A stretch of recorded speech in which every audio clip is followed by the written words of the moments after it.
I don't know if I have any advice. I know that I knew that I was an alcoholic. We did the steps, in treatment. We wrote out everything. And based on what I saw in my own behaviors, those few times that I did try to control it when I was drinking, I really couldn't. I couldn't. As soon as I had one, it was like, all right, next time I'm going to be okay. But this time I'm just going to party and have a good time.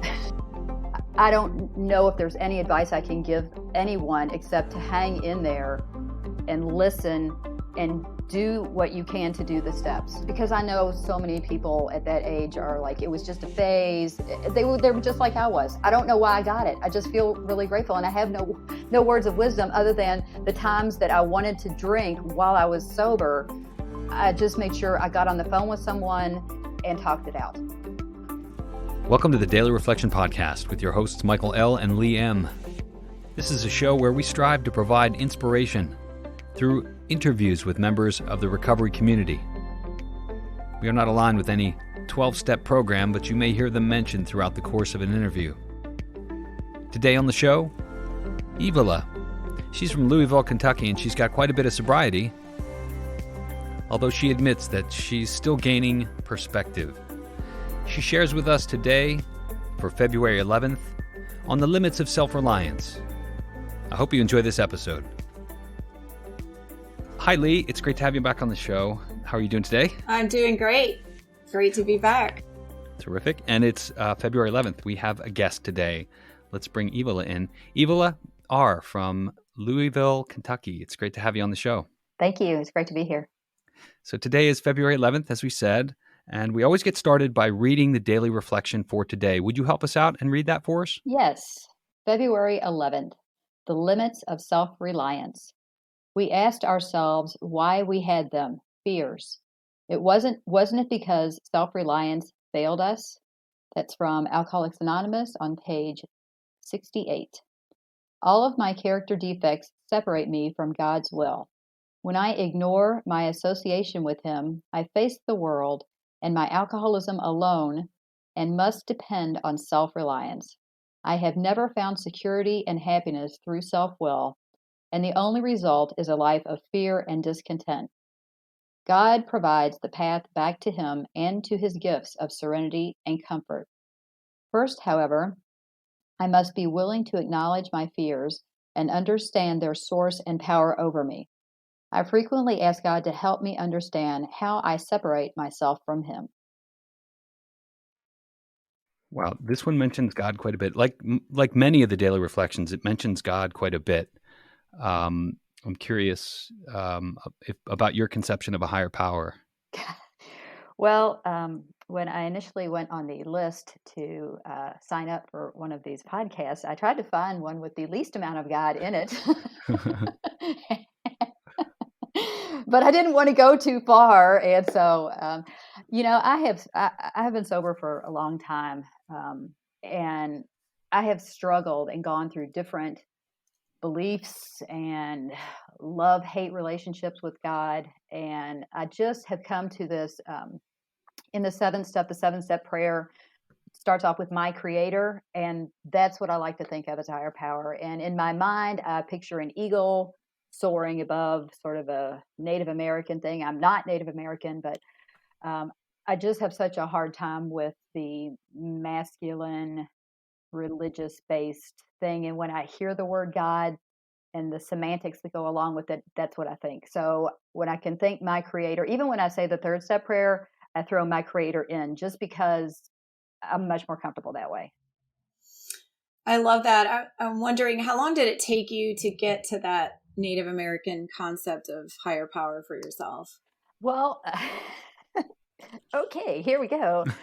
When I was married to someone in the military. We lived in Germany, and I got a master's degree, and I took an ethnicity course, and so I picked Native American, and I did a lot of research on it, and I was sober at the time, and that kind of turned me on to it. But recently, I've been watching this Netflix show called Longmire, and and it's very all the Native American stuff is so spiritual. I'm like, oh man, I just need to get back to that. So I've had several moves being in the military, and we've gotten rid of a lot of stuff. So all of my Native American books are gone. But I love the flow and the in touch with nature. I lived in the Washington, D.C. area for about 20 years, and they had this beautiful museum down there.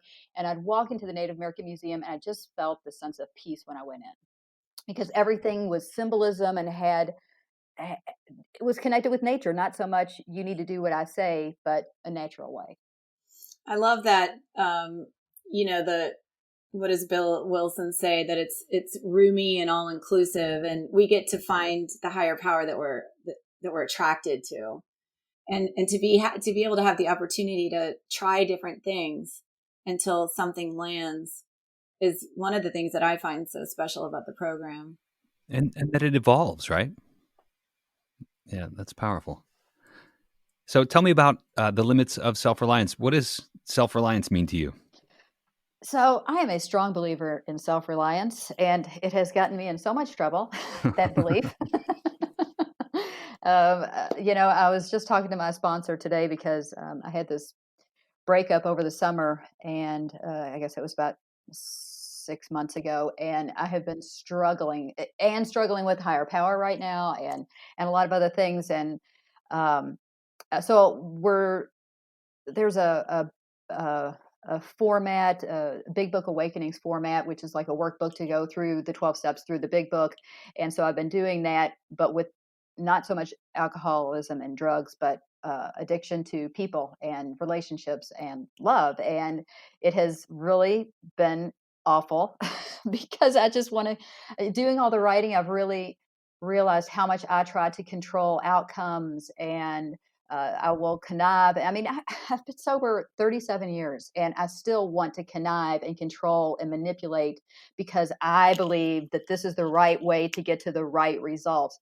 And when I can let go, as this talks about, when I can focus on letting go of my end result and focus on being part of the process and being in the present and accepting what's coming in the moment, my life just goes so much better. It just goes so much better. And I'm able to accept things that when I'm trying to control, I can't accept. And I fight and I struggle and I'm miserable and there's tears and there's meds and there's therapy and there's everything else involved because I'm fighting what is happening. Just like, when you think about a leaf going down a creek, if it just goes with the flow and ends up where it's supposed to go. And if I can just be a leaf, it's just a lot smoother, even though there's little bumps and boulders and other things I have to go around. If I can just go with the flow, my life is just so much easier.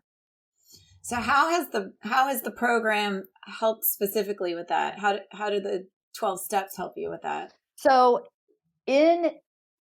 when I was new, I was really into the social part of recovery. So I wasn't really into the step part of recovery. And I was young. I was 18 when I got sober, and we all socialized and did stuff together. And it was awesome. And it got me to a point where I believed sobriety could be fun. Because when I was that young, I thought it's just a bunch of old people sitting around drinking coffee and smoking cigarettes. And that wasn't what I wanted. And I had TV ideas of what alcoholism was. And when I started getting with sponsors who worked the steps with me, I was able to apply them to my life. And so, not just with the drugs and alcohol, but with people, with dealing with my mom. One of the stories that I have about the steps, the ninth step, is my mom was a hoarder. And growing up, I lived almost like an alcoholic home. We didn't have people over. It was embarrassing to have my friends come over. Their parents didn't want them coming to my house because there was just stuff everywhere. I mean, it was like what you see on those shows on TV. And so, even though she was an alcoholic, she was mentally ill. We didn't know it back then. So I was just mean. She was also diabetic. And so I would get bossy and superior and self-righteous. If you just ate what you were supposed to, you wouldn't be in this situation. If you just did what I told you, because I, the daughter, know everything. And it wasn't until she went on dialysis and we had some conversations over the summer before she died that I was able to actually hear her. And that was really only because I had gotten together and done another 4-step to look at the relationship that I had with my mom and to be able to do a fifth step and then look at my character defects and my bossiness and my nastiness to her, all of that stuff, and humbly ask God to remove those. So every time I talked to her, I would say a mini seventh step prayer so I could do that without being a bitch. I mean, I was horrible. I really was horrible towards her my entire adult life. And at one point, so she decided to do dialysis out of her house, and there was a lot of systems she had to rig up because she was so physically weak. And she said, Evala, I'm so lonely. And I said, Mom, I am so sorry this is happening to you. I wish there was something I can do. And she said, I'm so glad you didn't tell me that I did this to myself. I am so happy that you said that, because most of my life, that's what I did. I would tell her what she was doing wrong. And I said, I'm so sorry for all those times, Mom, that I acted that way towards you. And it was such a gift. And we talk about those ninth step promises. And I was free after that. I was free of any resentment I had towards her. I wish that I would have done it sooner, but it happened when it happened. And I was able to be at peace. And when she died on Christmas Eve, 2011. And when she died, I was clear. I was clean, and it was complete. And that was because of the steps. That's a beautiful story. And I one of the beautiful things of AA are the reconciled relationships, and the fact that we get to live free now from the regret. It's an awesome story, Evala. Thanks for sharing it. Thank you. So were you 18? How old were you when you got sober? I was 18 when I got sober, and my son actually will have 9 years in February next month, and he also got sober when he was 18. So we have a very unique bond. So there's so many young people that struggle with alcoholism, and it's so hard to believe that at that young of an age that you can be an alcoholic. I just experienced it this morning on a meeting, and what do you tell someone? I mean, having been through that and feeling so young and in trouble with addiction and alcoholism, what would you tell someone who's in the same position? Well, I know for me, and as I mentioned, I'm going back through the big book again and looking at all the step 1 and step 2 information. And when I came in, I really truly thought I could control it. I just didn't want to. I really thought that if I wanted to stop drinking, if I wanted to stop doing those things, I could. And that was my belief from day one coming into treatment. And then I had a spiritual awakening while I was in treatment. And I heard a voice when I was crying into my pillow, feeling sorry for myself about a horrible group day. And I said, what is wrong? Why is this happening to me? And I heard a voice say, you are an alcoholic.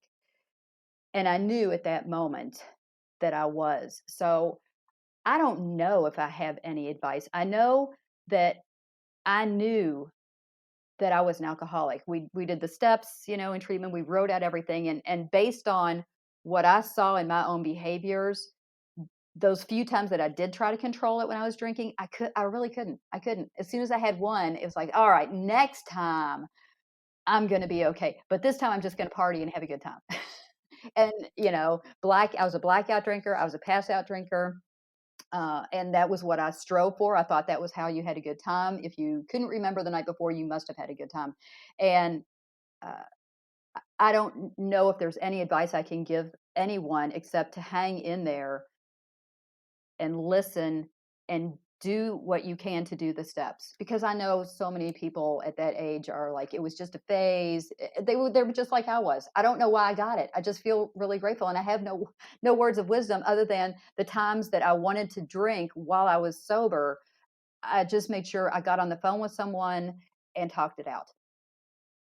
That was really the only thing that saved me, and the grace of a higher power. Were there other people in your life that had gotten sober that maybe provided an example, or? Well, here in Louisville, which is where I got sober, there was a huge group of young people, and we would do everything together.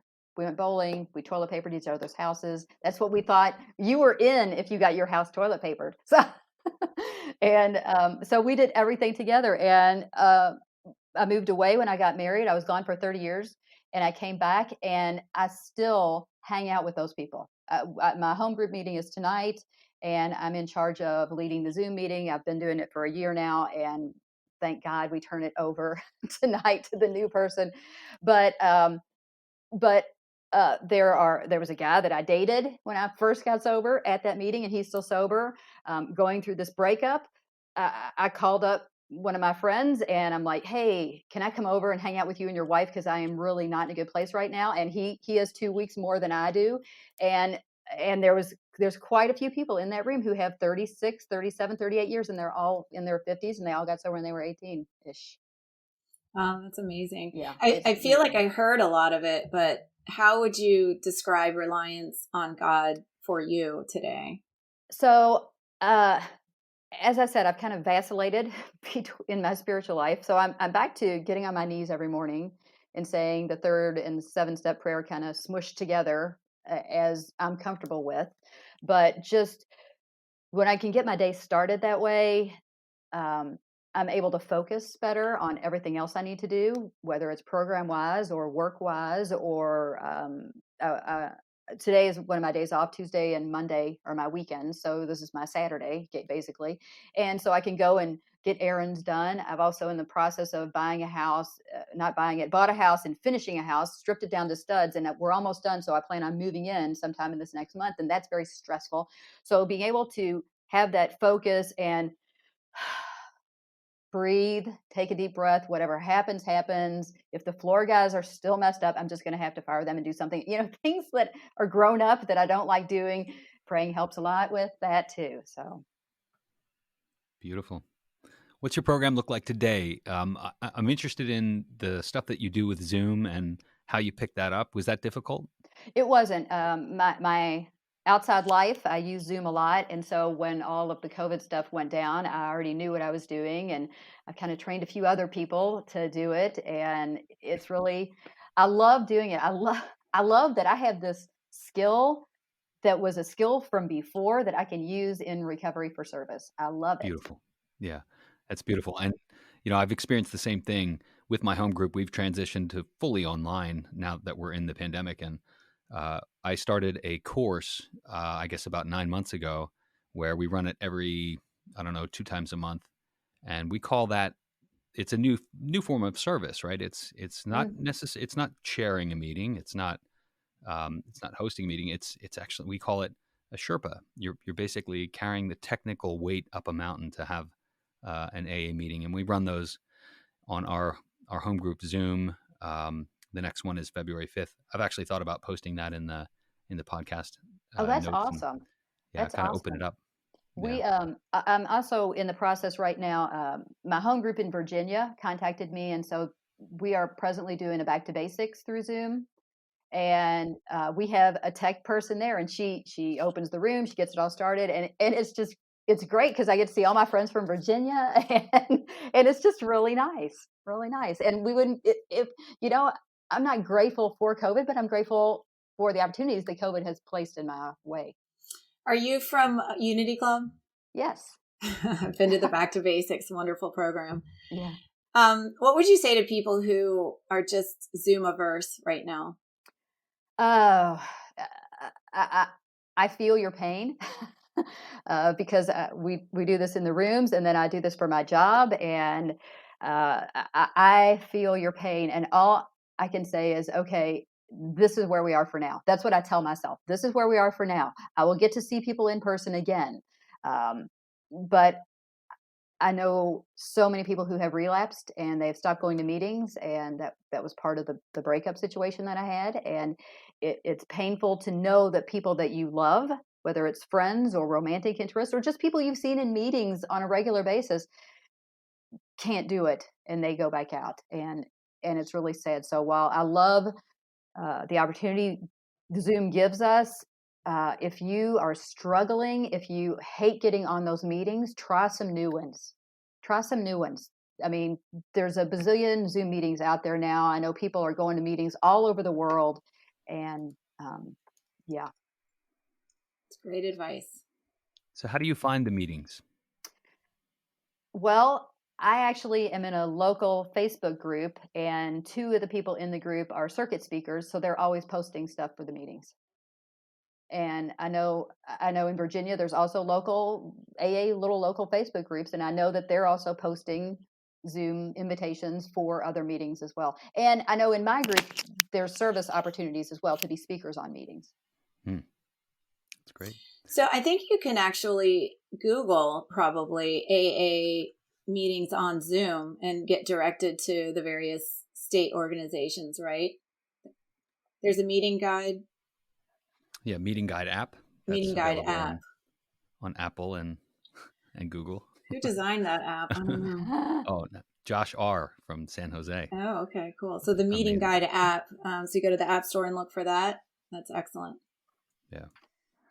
So I want to go back to the daily reflection briefly, yes.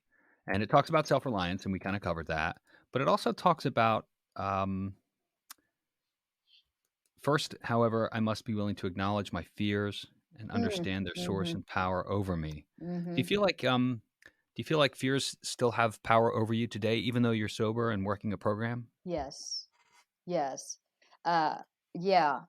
So part of I don't really have that many fears in recovery, but taking that outside of the rooms and trying to have courage to be, my biggest fear is vulnerability. Getting vulnerable, letting you see me as I am, because what if you don't like me?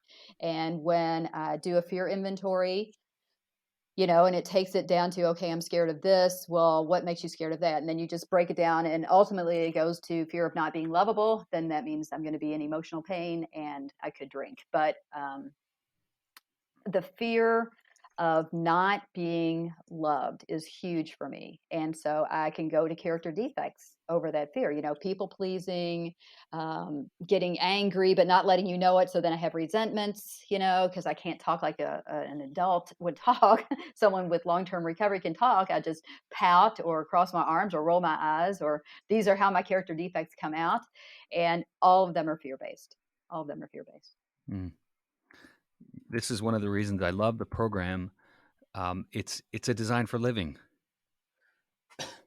It's a design for living that works. Like, I feel bad for some people that live outside the program, and whether or not they're struggling with addiction or alcoholism, they need a program. They need this knowledge. So many people could benefit from just understanding that if you take a look at yourself, if you do that fearless and searching moral inventory, and you're willing to look at those defects of character that we use on a daily basis as a survival mechanism, and then share those with another person, you're the mode that you live in becomes apparent, and it's difficult to live that way, right?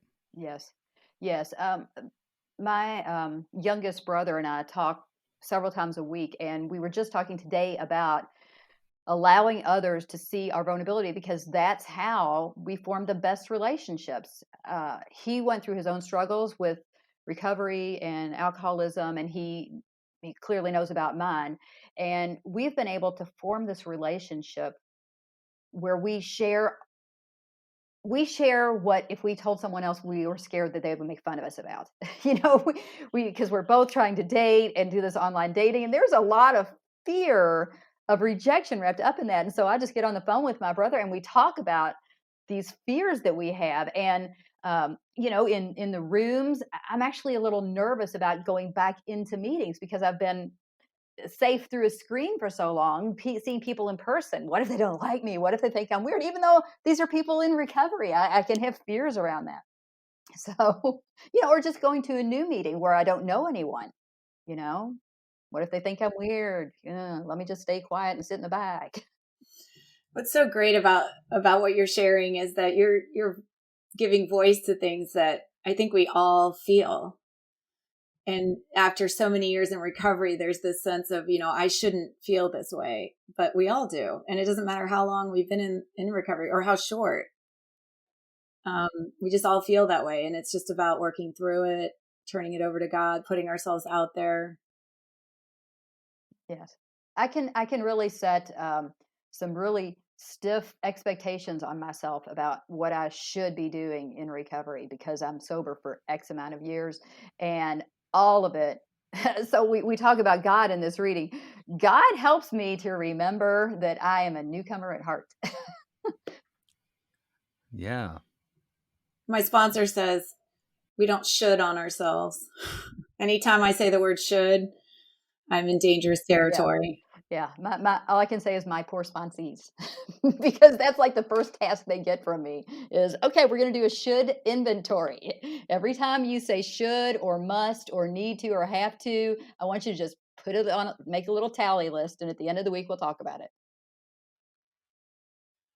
Can you talk a little bit about your sponsees and the people you work with in the program? Yeah, so I don't have a lot here in Louisville, and when I was sponsoring people in Virginia, we kind of maintain contact, but I want people to have sponsors where they live. So if I moved, I want them to have close people that they can talk to. And I'm working with a woman now, and I just attract people who are like me, and I love working with my sponsees. Yeah, that's a special relationship for sure. Anything else you want to tell folks in the audience before we begin to wrap up?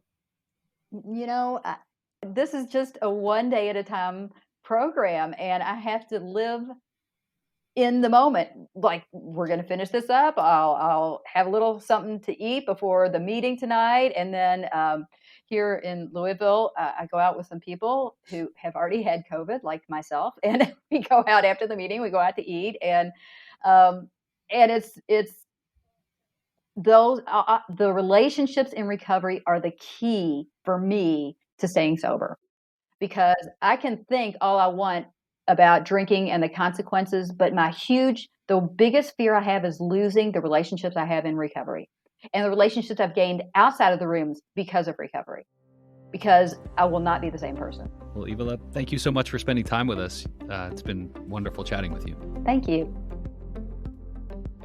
Thanks so much to Evala for joining us today. And thanks to you for listening and for your support. If you want to join in the conversation online, you can find us on Facebook at facebook.com/groups/Daily Reflection Podcast. We're on Twitter at Daily Reflector. And if you want to read about recovery, we've got a blog. It's at blog.dailyreflectionpodcast.com. Always appreciate your comments, your ratings, your reviews. Subscribe. Thanks, everybody. Have a great day.